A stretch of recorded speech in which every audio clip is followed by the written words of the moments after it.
ராணிப்பேட்டை அருகே கிறிஸ்தவர்களுக்கு 10.5% இடஒதுக்கீடு அளிக்க கோரி கிறிஸ்தவ மக்கள் ஆர்ப்பாட்டத்தில் ஈடுபட்டனர்.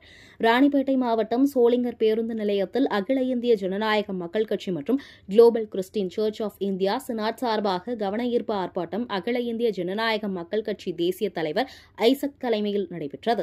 ஆர்ப்பாட்டத்தில் 250க்கும் மேற்பட்டோர் கலந்து கொண்டு கிறிஸ்தவர்களுக்கு 10.5% இடஒதுக்கீடு வழங்க வேண்டும், புறம்போக்கு நிலத்தில் கட்டப்பட்ட தேவாலயங்களுக்கு பட்டா வழங்க வேண்டும், தமிழக வாக்காளர் பட்டியல் சிறப்பு திருத்தம் செய்யக்கூடாது, சிறுபான்மை கிறிஸ்தவ பள்ளிகளில் காலியாக உள்ள சத்துணவு அமைப்பாளர் பணியிடங்களை பள்ளி நிர்வாகம் நிரப்ப அரசாணை அளிக்க வேண்டும் என்றும், அரசு கலைக்கல்லூரியில் ஷிப்ட் முறையில் வகுப்புகள் ரத்துபட செய்ய வேண்டும் உள்ளிட்ட 14 அம்ச கோரிக்கை வலியுறுத்தி கவன ஈர்ப்பு ஆர்ப்பாட்டம் நடத்தினர்.